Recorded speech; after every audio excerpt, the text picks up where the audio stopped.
Bonjour à tous. J'aimerais ce matin partager 3 textes dans la parole de Dieu. Et le premier se trouve dans le livre du Deutéronome au chapitre 4 et au verset 39.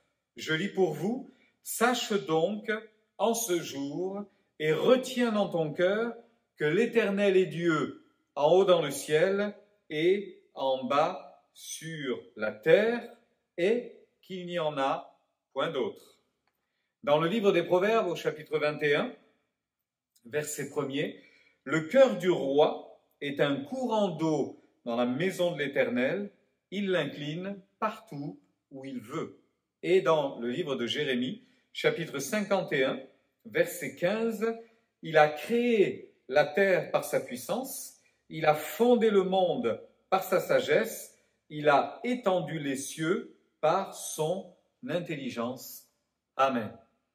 Face à ces textes que je viens de vous partager, je vous demanderai juste une chose, ne vivez pas dans la crainte. Face à l'avenir, face à la situation ambiante, face à votre quotidien, ne vivez pas dans la crainte. Pourquoi? Parce que Dieu est Dieu dans le ciel et il est Dieu sur la terre. Il est évident que pour tous les habitants de la terre, il n'est pas leur Dieu. Pour tous les habitants de la terre, il n'est même pas Dieu.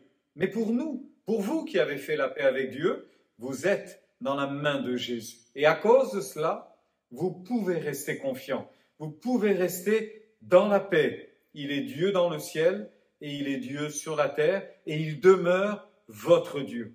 Maintenant, il y a beaucoup de choses qui nous dérangent. Il y a beaucoup de choses qui nous inquiètent. Il y a beaucoup de choses qui nous perturbent. D'ailleurs, beaucoup seront perturbés par les dernières élections américaines en se disant « Mais je ne comprends pas, mais qu'est-ce qui s'est passé? Mais pourquoi fallait-il que les élections se passent de telle et telle manière ?»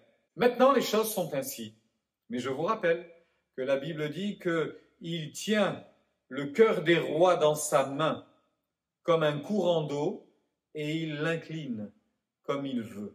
Dieu est souverain, il tient le monde dans sa main, il a créé le monde par sa puissance, il a créé l'univers par sa force et par son intelligence et sa sagesse, il tient toutes choses entre ses mains.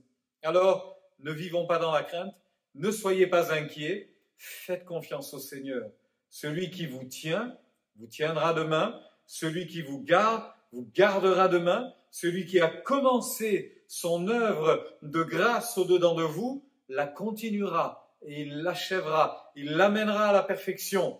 Nous savons qu'un jour, puisque notre avenir est au ciel, il viendra nous chercher et en attendant ce jour, nous lui faisons confiance. Nous restons dans la paix, nous sommes confiants. Il entend la prière, il exauce la foi. Alors que Dieu vous bénisse. Soyez dans la paix, soyez encouragés. Il tient le monde dans sa main et il tient votre vie dans la sienne.